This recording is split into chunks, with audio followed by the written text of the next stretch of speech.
আসসালামু আলাইকুম প্রিয় শিক্ষার্থীরা, আশা করি তোমরা এই করোনার সংকটময় মুহূর্তে পরিবার পরিজন সহ আল্লাহর অশেষ মেহেরবানিতে সুস্থ আছো। আমিও তোমাদের দোয়ায় এবং আল্লাহর রহমতের বরকতে পরিবার পরিজন সহ সুস্থ আছি এবং ভালো আছি।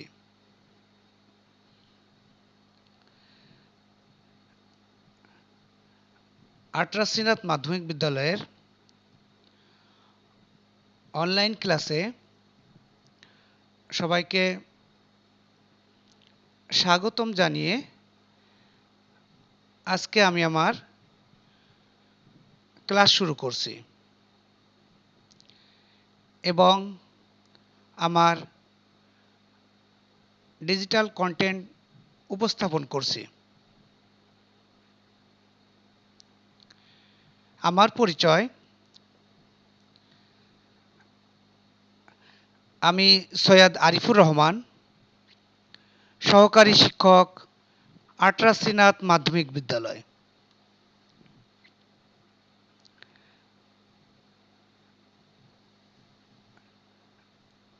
আজকে আমার পাঠের বিষয় রসায়ন, শ্রেণী দশম, অধ্যায় চতুর্থ।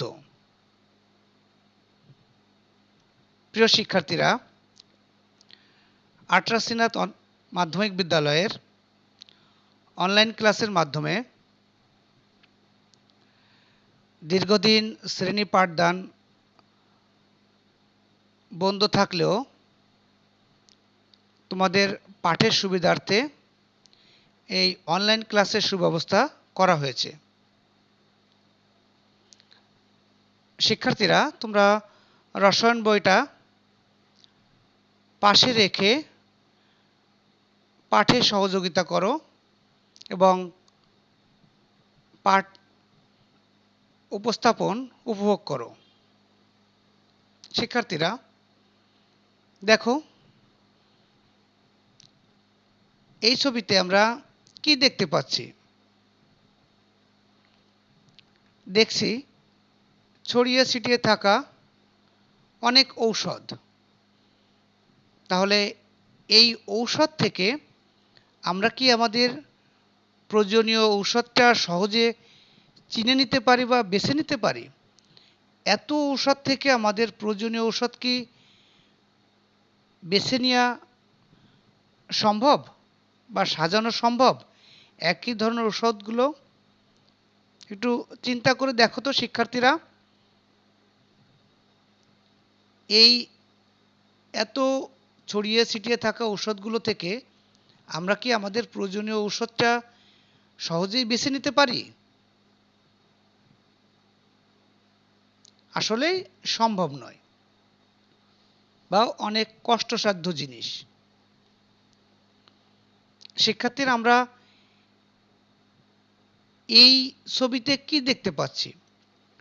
অনেক বই, অনেক বইয়ের সমারোহ, তাই তো? তাহলে এই ছড়িয়ে ছিটে থাকা বইগুলো থেকে কি আমরা আমাদের প্রয়োজনীয় বইটা সহজেই বেছে নিতে পারবো? বেছে নেওয়া সম্ভব? এত বইয়ের স্তূপ থেকে আমরা কি সহজেই আমাদের বইটা বেছে নিতে পারি? দেখো তো শিক্ষার্থীরা, সম্ভব এটা? এতগুলো বই থেকে আমাদের নির্দিষ্ট বইটা কি আমরা বেছে নিতে পারি বা বেছে নেওয়া সম্ভব? এটা মনে হচ্ছে একটা বইয়ের স্তূপ। দেখো শিক্ষার্থীরা, এটা দেখে আমরা কি বুঝতে পারছি? একটা বুক শেলফে বইয়ের তাকে সুন্দর করে সাজানো বইগুলো, নির্দিষ্ট বইগুলো নির্দিষ্ট তাকে সুন্দর করে সাজানো, সাজানো গোছানো বইয়ের তাক। তাহলে শিক্ষার্থীরা একটু চিন্তা করে দেখো তো, প্রথম যে ছবিতে আমরা দেখলাম অনেক ঔষধ ছড়ানো ছিটানো, পরের ছবিটাতে দেখলাম অনেক বই একটা স্তূপ আকারে রাখা। এই জায়গা থেকে আমাদের প্রয়োজনীয় বই বা ঔষধ আমরা সহজেই বেছে নিতে পারি। কিন্তু এই তৃতীয় ছবিতে দেখো একটা বুক সেলফে সাজানো গোছানো বইগুলো, এই জায়গা থেকে কিন্তু আমরা আমাদের প্রয়োজনীয় বইটা সহজেই বেছে নিতে পারি। দেখো তোমাদের বাসায় বুক সেলফ থাকলে সেই জায়গা থেকে কিন্তু তুমি সহজেই তোমাদের প্রয়োজনীয় বইটা অনায়াসে বেছে নিয়ে পড়তে পারো। আরেকটা জিনিস চিন্তা করে দেখো, আমরা যখন ঔষধ কিনতে যাই ঔষধের দোকানে, তখন আমাদের কাছে মনে হয় অনেক ঔষধের সমারোহ, কিন্তু যখন আমরা দোকানদারের কাছে নির্দিষ্ট ঔষধ চাই, সে কিন্তু অনায়াসে নির্দিষ্ট তাকে নির্দিষ্ট জায়গা থেকে ঔষধটা বের করে আমাদের দিয়ে দেয়। কিন্তু আমাদের যদি বলা হতো যে ওই তাক থেকে তোমার ঔষধটা চিনে বের করে নিয়ে আসো, তাহলে কিন্তু আমরা এটা পারতাম না বা সম্ভব হতো না।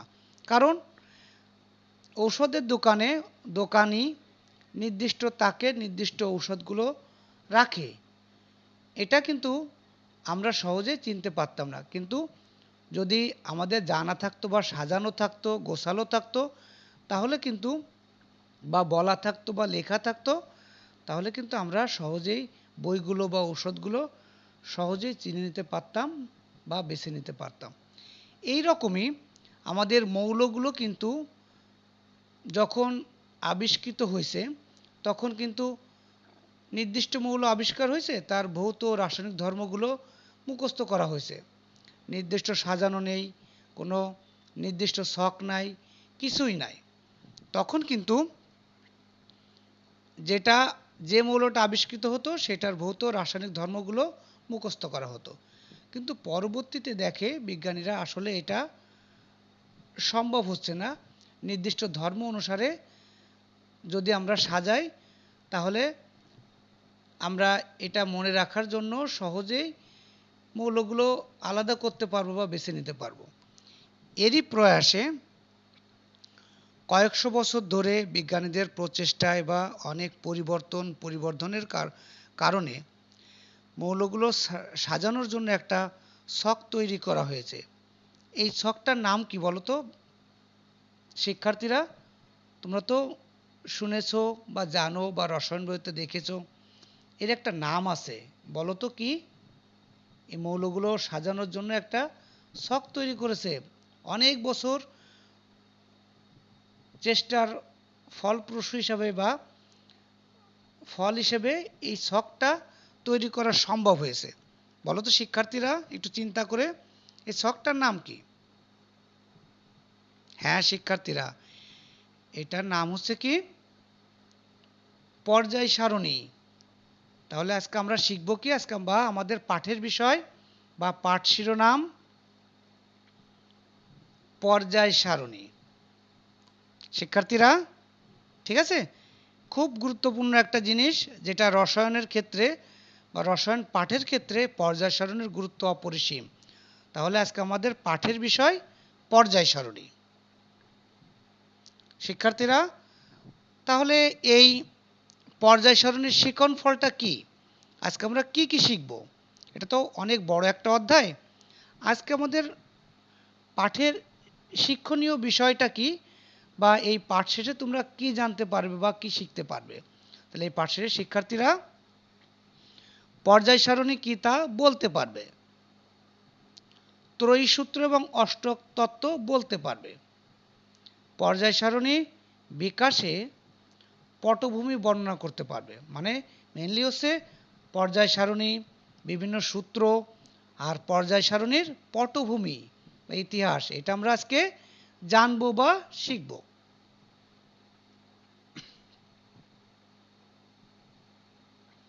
শিক্ষার্থীরা দেখো, আমরা এই স্লাইডে একটা ছবি দেখতে পাচ্ছি। ছবিতে লেখাও আছে অ্যান্টোনিও ল্যাভেইসিয়া তাহলে দেখো আমরা এই ল্যাবেশিয়া পর্যায় সারণীতে তার গুরুত্ব কতটুকু সেটা জানি।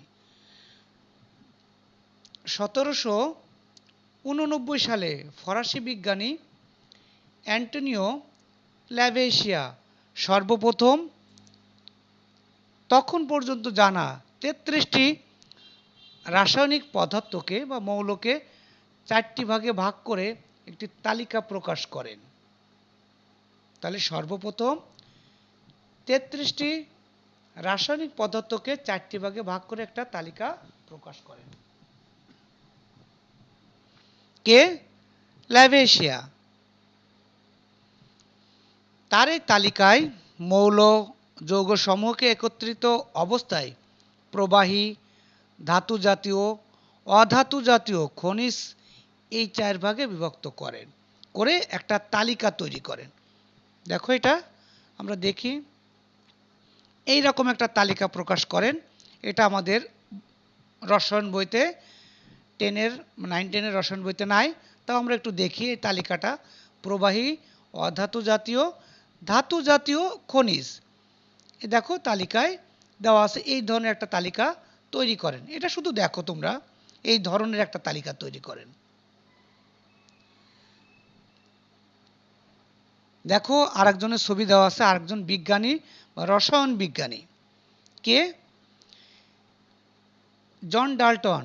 1827 সালে ব্রিটিশ বিজ্ঞানী জন ডাল্টন 36টি মৌলকে বিচিত্র প্রতীকের সাহায্যে প্রতিটি সারিতে 9টি করে মোট 4টি সারির একটি সারণী প্রকাশ করে। এরকম দেখো শিক্ষার্থীরা, দেখো 1, 2, 3, 4, 5, 6, 7, 8, 9। তাহলে 1, 2, 3, 4, 5, 6, 7, 8, 9। এইদিকে দেখো 9টা, এদিকে 1, 2, 3, 4। তাহলে 4 নং 36টা এরকম একটা বিচিত্র ধরনের একটা সারণী প্রকাশ করে কে? John Dalton. কত সালে? 1827 সালে। ঠিক আছে শিক্ষার্থীরা। এরপর দেখো জে.ডব্লিউ. ডোবেরাইন, একটা 1829 সালে জার্মান বিজ্ঞানী জে.ডব্লিউ. ডোবেরাইন ত্রয়ী সূত্র প্রকাশ, ত্রয়ী মানে 3, মানে ত্রয়ী একটা সূত্র প্রকাশ করে। এই সূত্র অনুসারে দুইটি মৌলের পারমাণবিক ভরের গড় অন্য একটি মৌলের পারমাণবিক ভরের সমান।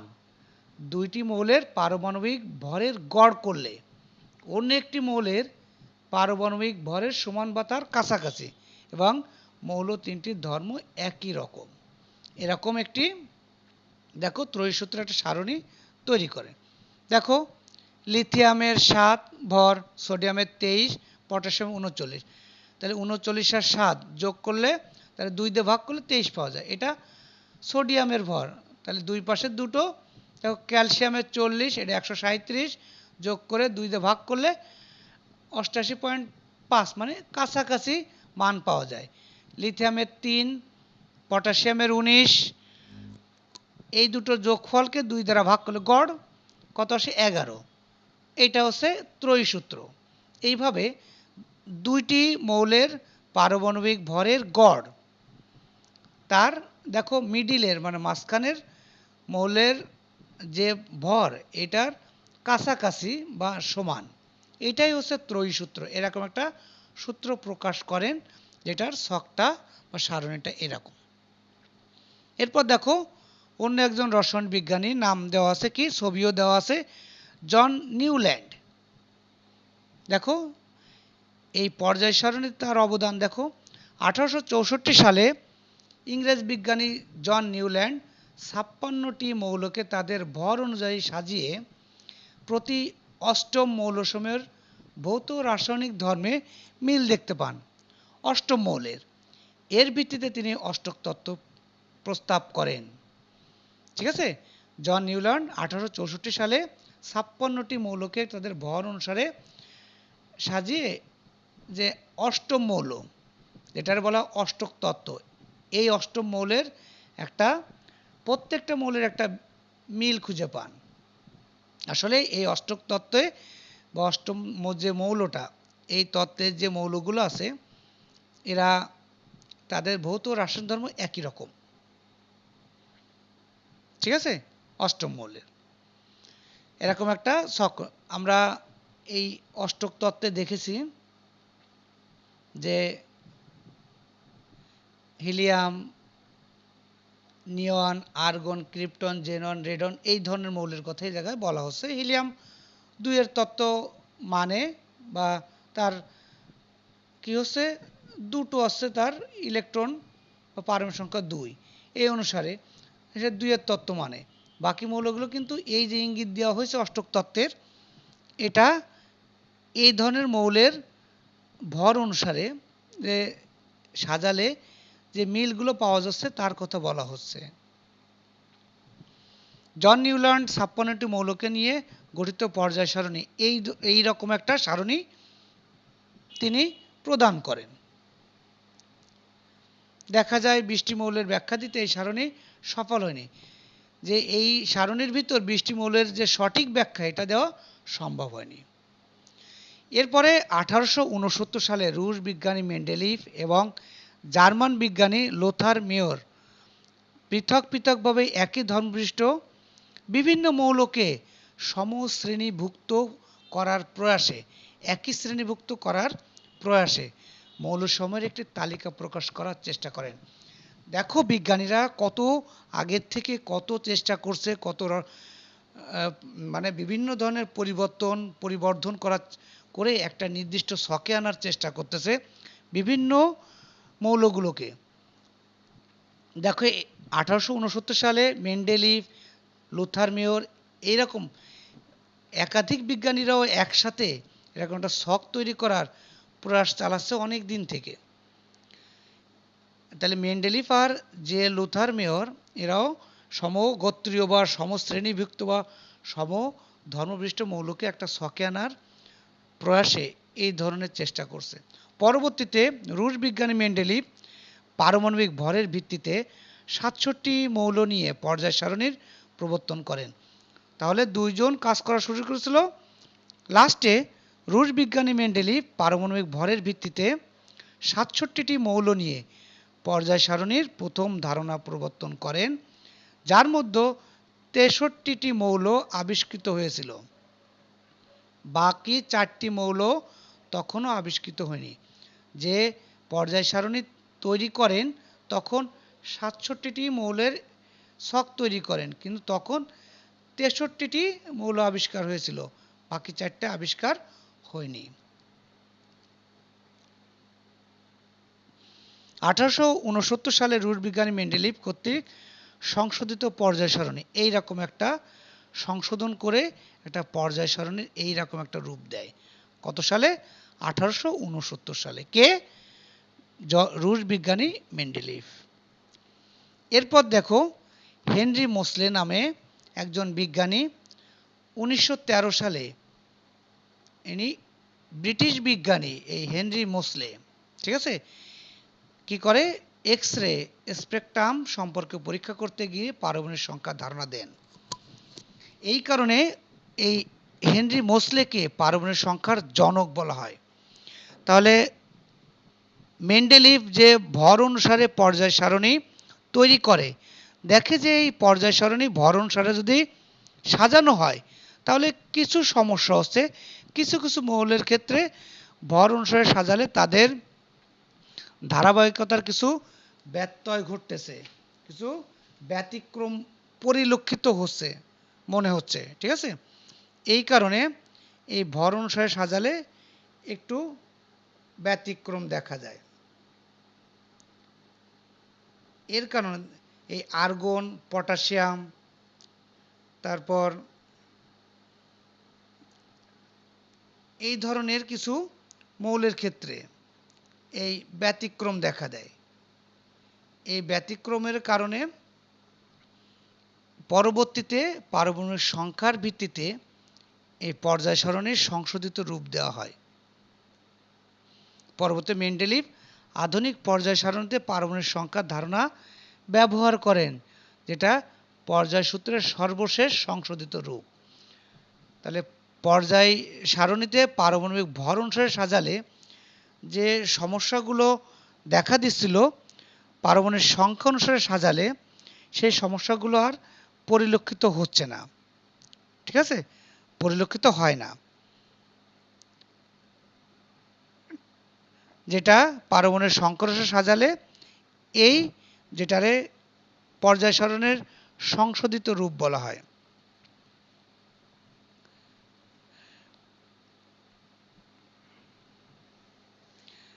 দেখো এই রকম একটা পর্যায় সারণী আবিষ্কৃত হয়ে যায়, যেটায় আর কোনো ভুল ত্রুটি দেখা যায় না, পরিলক্ষিত হয় না, ঠিক আছে।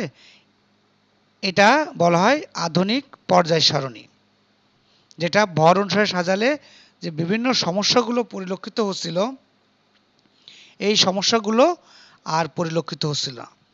এই দেখো কি সমস্যাগুলো, আর্গন আর পটাশিয়ামের ক্ষেত্রে আর্গনের 40, পটাশিয়াম 39, 40 আগে 39 পরে একটা সমস্যা ভর অনুসারে সাজালে।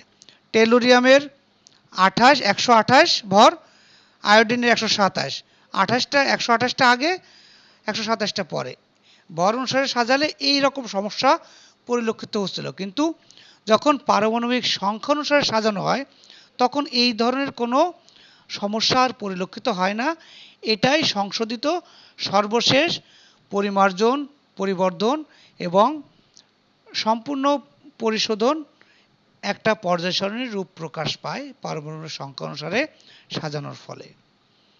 এই হচ্ছে পর্যায় সারণীর পটভূমি বা ইতিহাস। এত বিজ্ঞানীর এত কয়েকশো বছরের প্রয়াসের ফলে, পরীক্ষা নিরীক্ষার ফলে, সাধনার ফলে এই আধুনিক পর্যায় সারণীর সর্বশেষ রূপ পায়। এই পর্যায় সারণীর কারণে আমরা কি একই ধর্ম বিশিষ্ট মৌলগুলোকে একই গ্রুপে স্থান দেওয়া সম্ভব হয়। কারণ কি, এই গ্রুপের মৌলসমূহের ভৌত ও রাসায়নিক ধর্মগুলো একই রকম। একটা মনে রাখতে পারলে এই গ্রুপের মৌলগুলোর সব ভৌত ও রাসায়নিক ধর্মগুলো আমরা প্রত্যেকটা গ্রুপের ক্ষেত্রে একই রকম। একটা মৌলের রাসায়নিক ধর্ম, ভৌত ধর্ম জানতে পারলে অন্যগুলো একই ধরনের, আমরা অনায়াসেই বলতে পারবো যে এই গ্রুপের মৌল, ঠিক আছে। এই কারণেই এই পর্যায় সারণী তৈরি করার এত চেষ্টা। তাহলে আমরা যে পর্যায় সারণী সম্পর্কে জানলাম, শিখলাম কিভাবে ধাপে ধাপে এই পর্যায় সারণীর রূপান্তর বা সৃষ্টি, বিজ্ঞানীদের যে কষ্টের বা পরিশ্রমের ফল, এটা তো আমরা ধাপে ধাপে শিখলাম, জানলাম কোন বিজ্ঞানী কোন সূত্র প্রকাশ করেছে, কোন ধরনের সূত্র, অষ্টক তত্ত্ব, ত্রয়ী সূত্র, তারপর মেন্ডেলিফের যে পর্যায় সূত্র, এটা পারমাণবিক সংখ্যা, পারমাণবিক ভর অনুসারে কিভাবে তৈরি হলো, আমরা তো মোটামুটি ইতিহাসটা বা পটভূমিটা জানলাম, শিখলাম। এখন আমরা একটু মূল্যায়নে আসি। আমরা পরবর্তী ক্লাসে এর বৈশিষ্ট্য, পর্যায়বৃত্ত ধর্ম, এইগুলো নিয়ে আলোচনা করব। শিক্ষার্থীরা এটা খুব ভালো করে জানার চেষ্টা করবা। পটভূমি বা ইতিহাস অনেক অবজেক্টিভ আসে, প্রশ্ন আসে, এটা মনে রাখা বেশ কষ্টসাধ্য, কারণ বারবার না পড়লে এটা সাল বিজ্ঞানীদের নাম মনে থাকে না।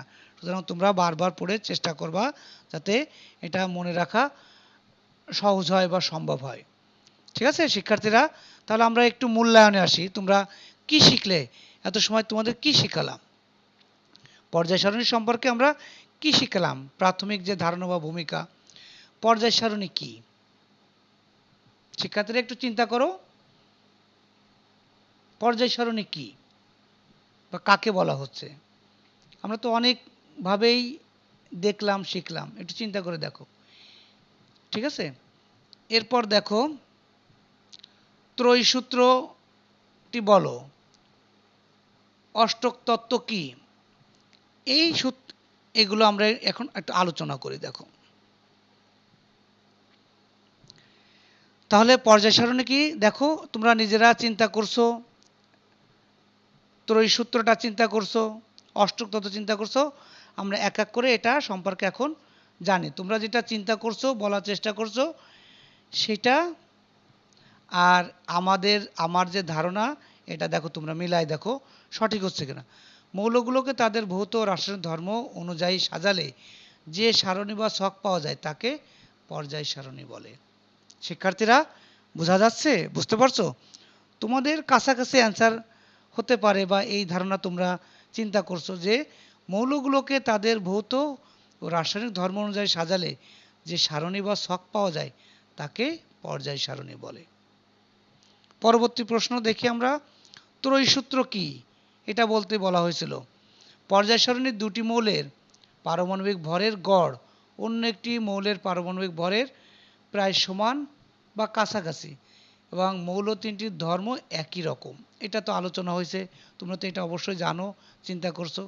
এই তিনটি মৌলকে পারমাণবিক ভর অনুসারে সাজালে প্রথম ও তৃতীয় মৌলের গড় দ্বিতীয় মৌলের ভরের সমান হয়। মৌল তিনটিকে ডোবেরাইনার ত্রয়ী সূত্র বা ত্রয়ী বলে। তাহলে কি বলা হয়েছে? তিনটি মৌলের প্রথম আর তৃতীয় মৌলের ভরের গড় তাদের দ্বিতীয় মৌলের ভরের সমান বা কাছাকাছি। এটা হচ্ছে ডোবেরাইনারের ত্রয়ী সূত্র। এরপর আমরা অষ্টক তত্ত্ব জানি। মৌলগুলোকে তাদের পারমাণবিক ভর অনুযায়ী সাজালে প্রতি অষ্টম মৌলসমূহের ধর্মের মিল দেখা যায়। এটা অষ্টক তত্ত্ব। এটা তো আমরা আগেই শিখছি যে মৌলগুলোকে তাদের পারমাণবিক ভর অনুযায়ী সাজালে প্রতি অষ্টম মৌলসমূহের ধর্মের মিল দেখা যায়। এটা হচ্ছে অষ্টক তত্ত্ব। শিক্ষার্থীরা তাহলে মোটামুটি একটা ধারণা পাওয়া গেল, তোমরাও একটু ধারণা পাইছো বা জানতে পারছো, শিখতে পারছো। বাকিটা বই থেকে আরও সুন্দরভাবে জানার বা পড়ার চেষ্টা করো। শিক্ষার্থীরা ঠিক আছে? তাহলে তোমাদের বাড়ির কাজ দিয়ে দিই, যা আজকে শিখলাম জানলাম, ঠিক আছে, এটা আমরা বাড়ির কাজে আসি। তোমরা বাড়ির কাজটা করো যে কি সহজে মৌলসমূহ মনে রাখার সুবিধার্থে পর্যায় সারণীর ভূমিকা বিশ্লেষণ করো, বা তোমার নিজের মতামত দাও বা নিজের মতামত অনুসারে ব্যাখ্যা করো। সহজে মৌলসমূহ মনে রাখার সুবিধার্থে পর্যায় সারণীর ভূমিকা বিশ্লেষণ করো বা ব্যাখ্যা করো। আমরা যে পর্যায় সারণীটা পেলাম, এটা আমাদের মৌলসমূহ মনে রাখার সুবিধার জন্য আমরা কিভাবে এটা ব্যাখ্যা করতে পারবো, সেটা তোমার নিজের ভাষায় ব্যাখ্যা করো বা বিশ্লেষণ করো। এটা অবশ্যই লিখে রাখবা। যখন এই করোনার সংকট কেটে যাবে, শিক্ষা প্রতিষ্ঠান খুলবে, তখন আমি তোমাদের এই অনলাইন ক্লাসের বাড়ির কাজগুলো সব খাতা নিয়ে দেখে দেব বা সংশোধন করে দেব। ঠিক আছে শিক্ষার্থীরা? সুতরাং অবশ্যই তোমরা এই বাড়ির কাজটা করবা। ঠিক আছে শিক্ষার্থীরা? তাহলে সবাইকে ধন্যবাদ জানিয়ে আজকের মতো এখানে আমি আমার ক্লাস শেষ করছি। আর করোনার এই সংকটময় মুহূর্তে অবশ্যই তোমরা যখন বাসা থেকে বের হবা মাস্ক পরিধান করবা এবং হ্যান্ড স্যানিটাইজার ব্যবহার করবা, যেন তোমার কারণে পরিবারের কেউ এই করোনা রোগে আক্রান্ত না হয় এবং তুমিও যেন আক্রান্ত হয়ে সবাইকে এই রোগের যেন আক্রান্ত না করো। তুমিও সুস্থ থাকো, পরিবারের সবাই যেন সুস্থ থাকে। ঠিক আছে? সবাইকে ধন্যবাদ জানিয়ে আমি আমার ক্লাস শেষ করছি। আল্লাহ হাফেজ।